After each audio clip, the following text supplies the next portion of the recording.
네, 오늘 거룩한 주일 아침 이렇게 예배 자리에 나오신 우리 사랑하는 그린빌 가족들 한 분 한 분의 삶 속에서 우리 전능하신 하나님께서 나의 하나님이 되어 주시는 귀한 은혜가 있는 하루하루가 되시기를 간절히 축원합니다. 우리 한 남자가 너무 괴로운 일이 많아서 이렇게 아주 유명한 카운셀러를 찾아갔습니다. 죽을 상을 한 채 하소연을 합니다. 너무 괴로워서 정말 죽을 지경입니다. 하나가 해결되면 또 다른 걱정거리가 생기고 정말 지긋지긋해서 못 살겠습니다. 어떻게 걱정 없는 곳이 있을까요? 그러니까 카운셀러가 그 남자를 물끄러미 쳐다보다가 이렇게 말합니다. 딱 한 군데가 있긴 합니다. 거기에 누워 있으면 세상에 근심 걱정거리가 하나도 없습니다. 거기가 어딜까요? 예? 집이요? 네, 묘지입니다. 네, 정확합니다. 네, 저는 좀 전에 어떤 분이 집이라고 그런 것 같아서 할렐루야 할 뻔했습니다. 네, 아무튼 관 속에 누워 있으면 세상 걱정 근심거리가 다 사라집니다. 이 세상에 사는 사람치고 걱정 근심이 없는 사람이 누가 있겠습니까? 그런 것이 없는 무풍지대가 어디 있겠습니까? 없습니다. 끊임없이 내 마음 속에서 올라오는 걱정과 근심 그 자체를 우리는 사실 없앨 수는 없습니다. 일단 그것이 있다는 것을 인정해야 합니다. 그러면 그 다음 그렇게 걱정 근심 많은 세상에서 어떻게 하면 웃으며 살 수 있겠습니까? 어떻게 해야 이겨낼 수 있겠습니까? 여기에 좀 초점을 맞출 필요가 있습니다.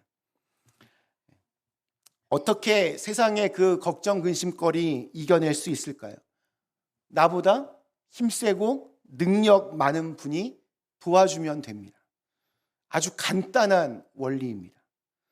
그런데 우리 인간은 다 거기서 거기므로 오직 전지전능하신 하나님만이 우리의 인생을 온전히 도우실 수 있습니다. 그러므로 가장 복된 인생은 하나님과 동행하는 사람입니다. 그 어디나 하늘나라의 삶을 사는 사람입니다. 하나님과 동행하면 하나님께서 그 사람의 인생을 책임져 주신다고 성경에서는 계속해서 약속하고 있습니다. 많은 사람들이 이런 간단한 원리를 이렇게 놓쳐버린 채 살아갑니다. 심지어 믿노라 하는 크리스찬들조차 새까맣게 이것을 잊어버리고 그렇게 살아갑니다. 그래서 쓸데없는 그런 걱정과 근심까지도 다 긁어 모아서 내 마음을 아주 무겁게 만들어 버립니다. 야곱과 함께 길을 떠나다 오늘 5번째 시간입니다. 저희가 지난 주일 똑같은 이 본문 말씀으로 하늘의 사닥다리의 그 꿈의 설교에 초점을 맞추었다면 오늘은 그 뒤에 하나님의 약속의 말씀과 또 야곱의 각성에 초점을 맞추어서 설교하려고 합니다. 자, 우리 다 기억하시겠지만 야곱의 거짓말로 집안이 완전히 풍비박산 났습니다. 축복을 받으려고 했던, 그것도 하나님의 축복을 받으려고 했던 야곱의 행동은 오히려 가족들끼리 서로가 서로를 불신하고 또 갈등이 생기고 심지어 형은 동생을 죽이려고 하는 상황까지 그렇게 최악으로 치달았습니다. 어쩔 수 없이 야곱은 도망을 칩니다. 도망을 치다 광야에서 돌베개를 베고 잠을 청하는 야곱. 정말 처량하기 그지없습니다. 내가 이게 무슨 꼴인가? 부모님 집에서 편하게 잘 지내던 내가 왜 지금 이렇게 도망을 치고 있는 걸까?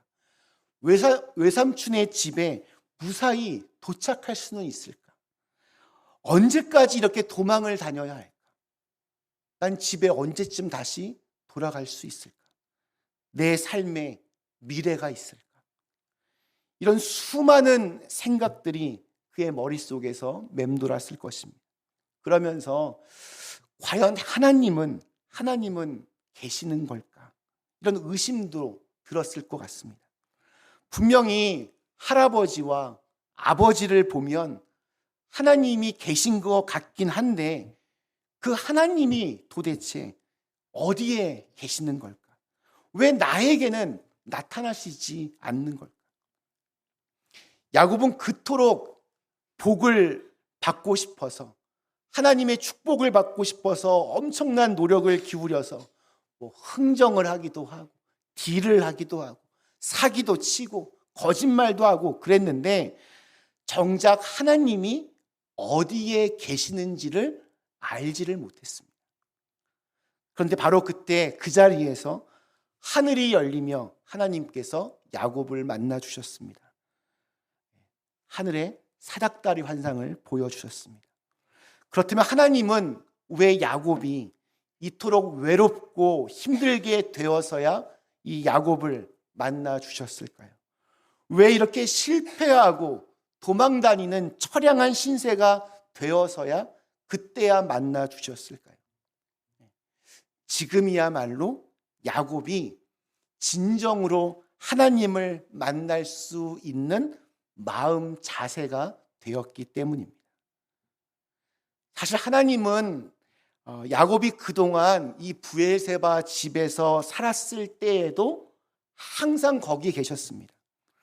하나님은 사실 계속해서 야곱에게 말씀하시기를 원하셨습니다.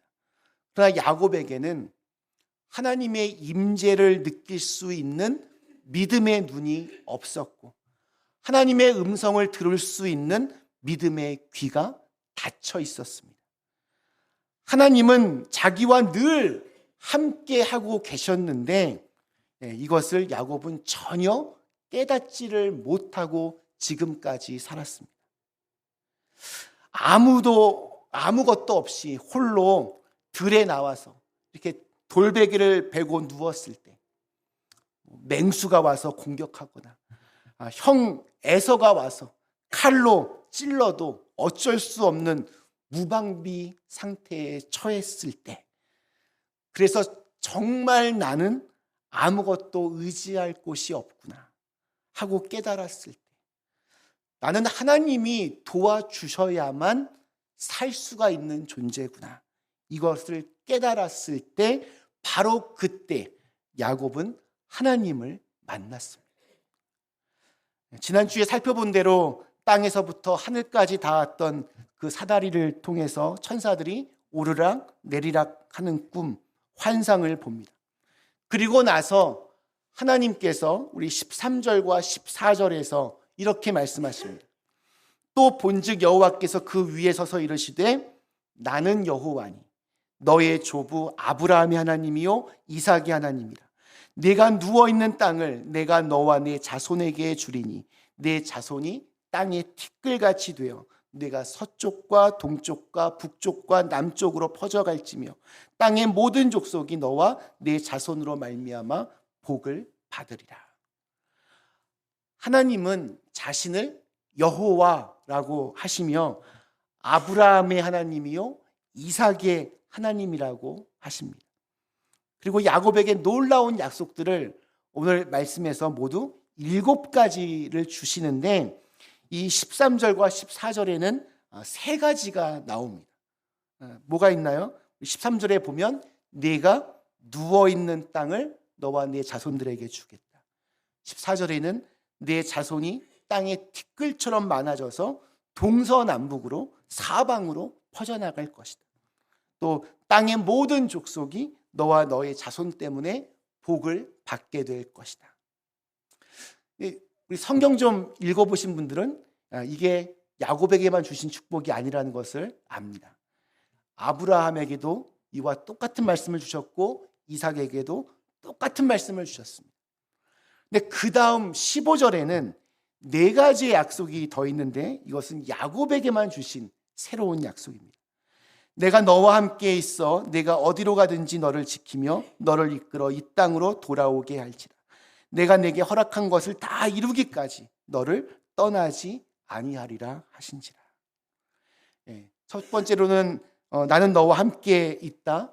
둘째, 내가 어디로 가든지 내가 너를 지켜줄 것이다. 셋째, 내가 너를 이끌어 이 땅으로 다시 돌아오게 하겠다. 또 마지막 넷째, 내가 너에게 이 모든 약속들을 이룰 때까지 나는 너를 떠나지 않을 것이다.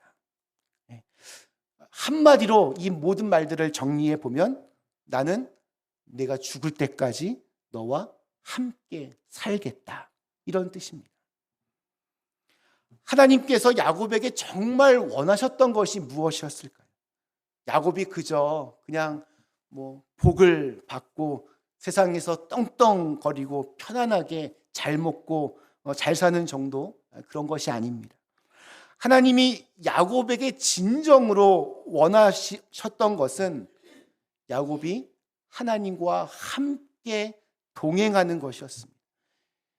항상 나와 함께 하시는 하나님을 깨닫고 그 하나님을 나의 하나님으로 삼는 것을 원하고 계셨습니다. 늘 주님과 교제하며 동행하기를 원하셨습니다.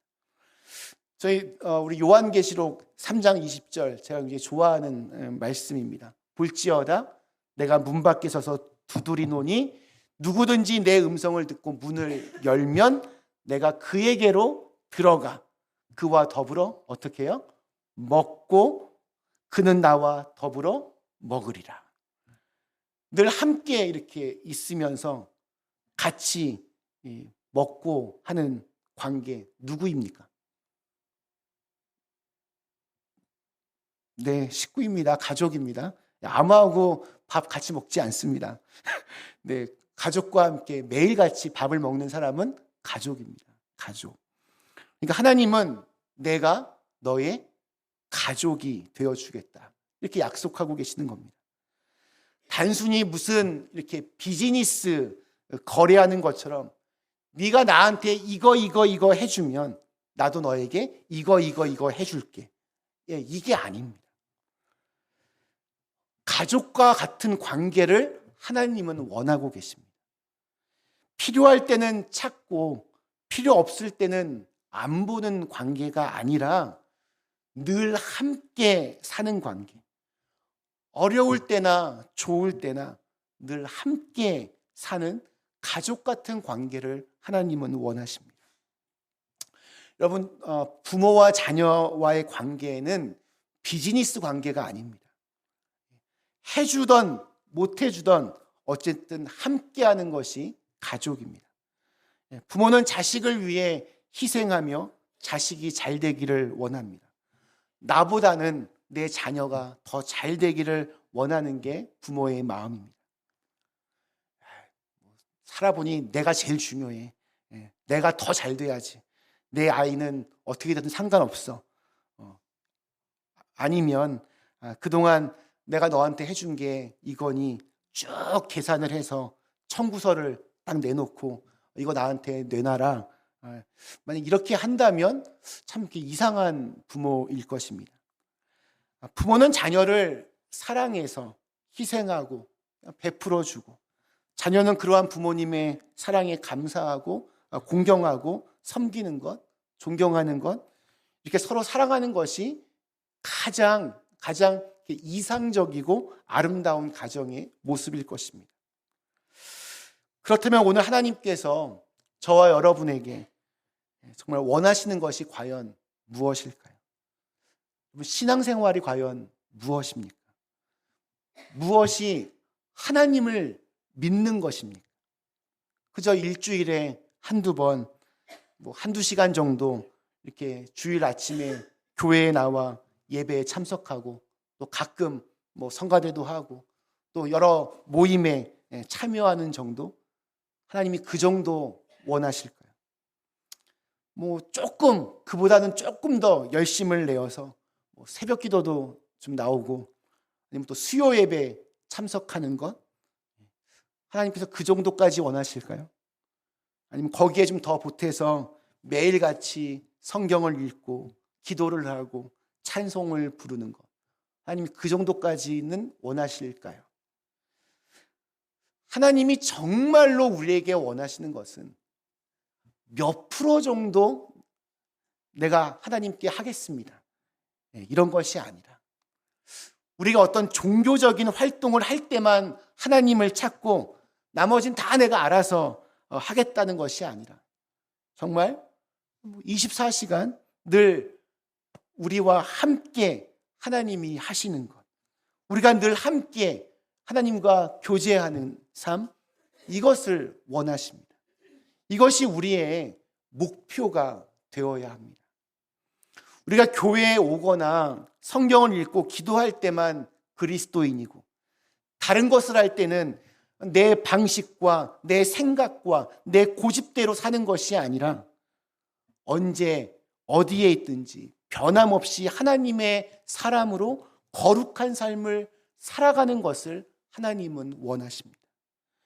우리가 교회에 있을 때나 어떤 영적인 일을 할 때에만 그리스도인이 아니라 언제 어디에 있든지 있는 바로 그곳에서 하나님이 계시기 때문에 하나님이 함께 계심을 깨닫고 주님과 동행하고 그 주님을 의지하며 사는 것, 좀 이렇게 가족같이 친밀한 관계를 하나님은 원하고 계십니다.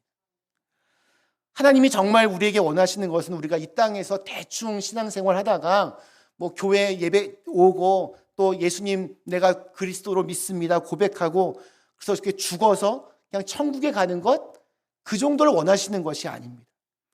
그것은 그리스도인의 삶에서 사실 아주 작은 부분에 불과합니다. 그리스도인의 어떤 그 신앙의 핵심은 예수 믿고 천국 간다, 여기서 끝나는 것이 아닙니다. 하나님께서 바로 이 땅에서 우리에게 원하시는 삶을 내가 어떻게 하든 살아내려고 애쓰는 것입니다. 예수 믿고 천국 가는 게 그냥 다라면 우리는 빨리 죽어야 됩니다. 믿자마자 빨리 죽는 게 모두에게 다 편합니다. 그런데 이렇게 모두들 안 죽고 지금 살아계십니다. 사명이 있으니까. 사명을 다하라고 지금 우리에게 하나님이 생명을 주신 것입니다. 잠에서 깨어난 야곱이 16절과 17절에서 이렇게 외칩니다. 야곱이 잠이 깨어 이르되 여호와께서 과연 여기 계시거늘 내가 알지 못하였도다. 이에 두려워하여 이르되 두렵도다. 이곳이요 이것은 다름 아닌 하나님의 집이요 이는 하늘의 문이로다 하고, 하나님께서 너무나 생생하게 그 음성을 들려주시고 약속을 주시니까 야곱이 두려움을 느낍니다. 이 두려움은 단순한 공포가 아니라 어떤 경외심입니다. 어떤 존경과 존중의 마음이 드는 겁니다. 정말로 하나님이 하나님이심을 진심으로 느끼게 된 것입니다. 야곱은 이전에 아무리 자기가 흥정을 하고 뭐 속이고 사기를 치고 거짓말하고 아무리 애를 써도 하나님을 이렇게 생생하게 만난 적이 없었습니다. 하나님을 전혀 느끼지 못하고 살았습니다. 그래서 거짓말한 것이고 그래서 부모님까지 속인 겁니다. 그런데 이제 하나님께서 직접 자기를 찾아오셨습니다. 하나님께서 야곱에게 환상을 보여주시며 하나님께서 내가 너와 함께하겠다 약속하셨습니다. 야곱이 이때 꿈이었네, 개꿈인가, 몸이 허해졌나 이러면서 그걸 믿지 않았다면 더 이상 야곱은 성경에 나오지 않았을 겁니다. 야곱이 이때 이것을 하나님의 말씀으로 믿음으로 받아들인 겁니다. 야곱은 자기가 자던 바로 그곳이 하나님의 집이며 하늘의 문, 즉 하늘로 들어가는 문이라고 고백합니다. 그리고 하나님이 과연 여기 계시는데 내가 알지 못했다 합니다. 여기만이 아니라 지금까지 자기와 함께 하셨는데 몰랐다고 그렇게 고백합니다. 이전까지 야곱이 경험했던 하나님은 나의 하나님이 아니었습니다. 아브라함의 하나님, 이삭의 하나님이었습니다. 나의 하나님은 아직 만나지 못했습니다. 근데 이 순간 하나님이 나의 하나님이 되신 겁니다. 그래서 하나님을 예배합니다. 우리 18절과 19절, 야곱이 아침에 일찍 일어나 배기로 삼았던 돌을 가져다가 기둥으로 세우고 그 위에 기름을 붓고 그곳 이름을 베델이라 하였으니 이 성의 이름은 루스더라. 하나님은 교회 안에만 계시는 분이 아닙니다. 교회에서 우리가 예배를 통해 드리는 경배와 찬양을 받으시는 것처럼 우리의 삶의 현장에서도 그렇게 되어야 합니다. 자신이 베고 잤던 그 돌을 기름 부었다라고 하는 것은 그것을 거룩하게 구별했다는 뜻입니다. 우리가 사용하는 모든 것이 하나님께 쓰임받을 수 있는 거룩한 도구입니다. 식탁의 그릇이 하나님의 거룩함을 드러낼 수 있는 도구가 될 수 있습니다. 내가 쓰는 컴퓨터가 쓰임받는 컴퓨터가 될 수 있습니다. 내 지식과 내 기술이 쓰임받을 수 있고 내 입술이 쓰임받을 수 있습니다. 우리 일상의 모든 것이 다 하나님께 쓰임받을 수 있는 도구임을 알고 우리의 일상의 삶에서 하나님을 진심으로 이렇게 예배할 때 그것이 하나님의 큰 기쁨이 되고 우리에게는 축복이 됩니다. 야곱은 이렇게 자기를 만나주신 하나님께 감격하면서 서원 기도를 합니다. 성경에서 서원 기도 처음으로 나오는 장면입니다. 우리 20절부터 22절 마지막 말씀입니다. 야곱이 서원하여 이르되 하나님이 나와 함께 계셔서 내가 가는 이 길에서 나를 지키시고 먹을 떡과 입을 옷을 주시어 내가 평안히 아버지 집으로 돌아가게 하시오면 여호와께서 나의 하나님이 되실 것이요 내가 기둥으로 세운 이 돌이 하나님의 집이 될 것이요 하나님께서 내게 주신 모든 것에서 10분의 1을 내가 반드시 하나님께 드리겠나이다 하였더라. 여러분, 이 야곱의 서원 기도 어떻게 이렇게 다가오십니까? 이게 좀 긍정적으로 이렇게 다가오십니까? 아니면 약간 좀 부정적으로 다가오십니까? 하나님께 내가 무엇인가를 이렇게 드리겠다, 이런 면에서는 긍정적입니다. 근데 내용을 좀 더 우리가 자세히 보면 야곱은 여전히 자기의 그 습성을 버리지 못했습니다. 여전히 하나님과도 뭔가 딜을 하려고 합니다. 야곱이 서운한 내용을 보시면요, 함께 해달라, 좀 지켜달라, 평안히 아버지의 집에 돌아오게 해달라는 겁니다. 그런데 여러분, 이 약속은 이미 하나님께서 그 앞에 하셨습니다. 그러니까 하나님의 약속을 있는 그대로 신뢰한 것이 아니라 이렇게 해주면 내가 당신을 하나님으로 섬기겠다, 이런 말 같지 않은 말을 지금 하고 있는 겁니다. 하나님의 약속을 있는 그대로 신뢰한 것이 아니라 약속하신 것을 좀 하나님이 좀 증명해 보라고 합니다. 그렇게 나타나 주시면 당신은 나의 하나님이 될 것이다. 그러니까 이 야곱이 하나님과의 관계가 이게 얼마나 빈약한가를 우리에게 보여주고 있습니다. 자, 그런데 참 놀라운 것은 하나님은 야곱의 이 부적절한 반응과 서원을 꾸짖지 않으십니다. 왜 그런지 아십니까? 이때가 처음이었기 때문입니다. 야곱이 하나님을 그렇게 간절하게 만났던 때가 처음이었기 때문에 하나님도 처음이니까 봐주셨습니다. 우리가 성숙함이라고 하는 것 하루아침에 이루어지지 않습니다. 현재 야곱의 수준이 이 정도였기 때문에 하나님이 그거 감안하셔서 다 받아주십니다. 하나님은 야곱에게 내가 네게 허락한 것을 다 이루기까지 너를 떠나지 아니하겠다 약속하셨습니다. 내가 너의 가족이 되어주겠다. 홀로 남겨진 너의 가족이 되어서 너와 함께 있겠다 말씀하셨습니다. 지금은 비록 이렇게 미성숙한 야곱이지만 하나님은 하나님의 일을 하실 것입니다. 성숙한 모습으로 하나님의 뜻을 이해하고 반응하는 야곱이 되도록 포기하지 않으시고 하나님은 계속해서 일하십니다. 그 하나님께서 오늘 우리 안에서도 일하실 줄로 믿습니다. 그러니 비록 좀 내가 미숙한 모습일지라도 그래도 그 모습 그대로 하나님께 나아가십시오. 하나님이 내 안에서 일하시고 나를 고쳐주시기를 소망하십시오. 그럴 때 하나님은 우리를 온전히 그분의 자녀로 빚어주실 것입니다. 말씀 마치겠습니다.